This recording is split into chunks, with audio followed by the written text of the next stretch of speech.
Hey guys, welcome back to the channel. Today I want to show you how to turn this chord progression, which goes like this. So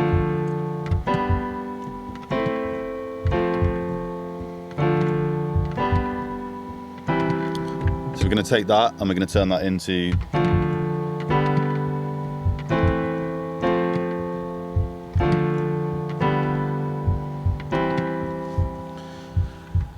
So hopefully you can hear that the second one sounds kind of smoother, maybe more sophisticated if you like, and I'm going to talk you through sort of how this is done.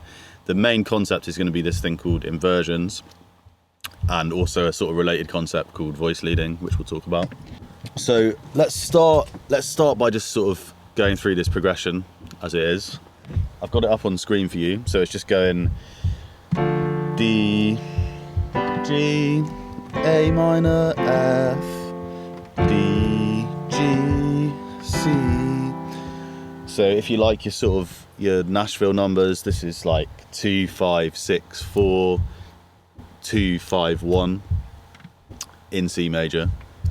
The way I'm playing this to start with is just very simple triads, the most simple possible chords you can do, right? So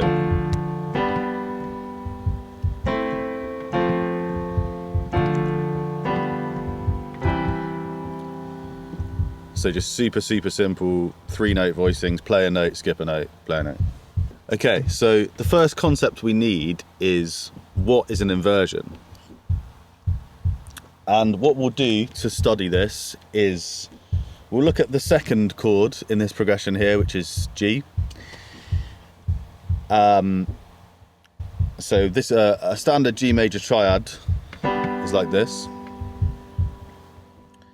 Now, to invert this triad, what we do is we take the bottom note, so the G, and we put it up an octave. So we're going to go from this to this. So you can already hear that's got kind of a brighter quality. Obviously, it's got a higher note in. So that's first inversion, and we can invert this again by taking the bottom note and putting it on top. So we get this. Second inversion of G major, and then we can invert again, and then we're just back where we started, because this is a 3-note chord, so there's only 2 inversions.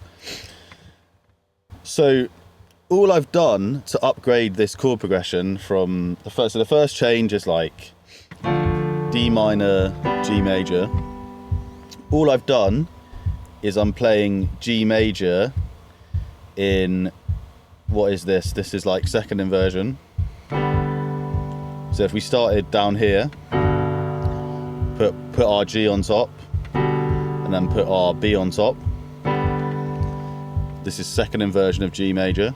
So I'm going D minor, G major. So playing that in second inversion.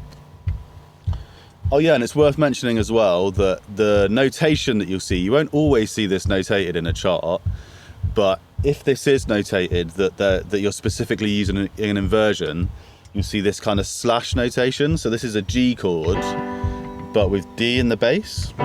So that's why it's G over D. So, okay, we're just using D minor in root position. Then I'm going to use G major in second inversion. And then we go to this A minor, which I'm also going to play in second inversion. Yeah. And then we're on to the 4, which is F major. That's just root position. And then I go D minor, second inversion, G major. And then this here is just a first inversion, C major, which you can call C over E.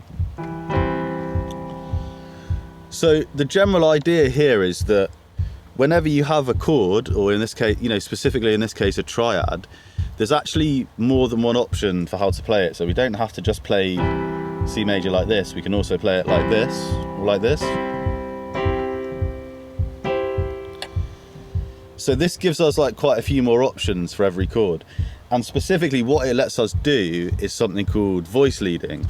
So you'll notice that when I've changed this progression, if I start on D minor, and then go to G major, that's kind of quite a big jump.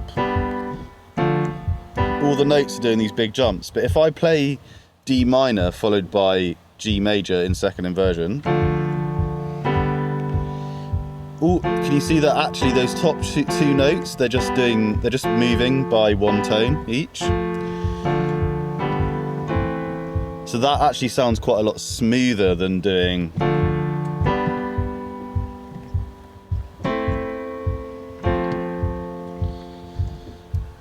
So yeah, that's it basically. That's the basic concepts of like how to use inversions to make stuff smoother. You can invert any chord, so you can do this for extended chords, seventh chords as well. But this is like sort of the starter version to get you going on inversions.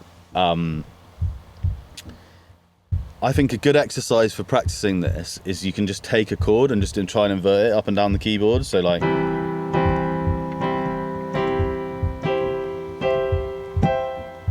You can go back down.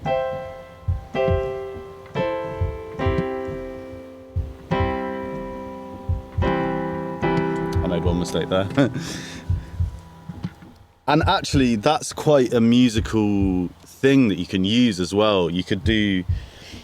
Let's just look at the last three chords in this progression that we've been studying. So you've got D minor, G major, C. So you could end this if this was a tune. You could end this by going.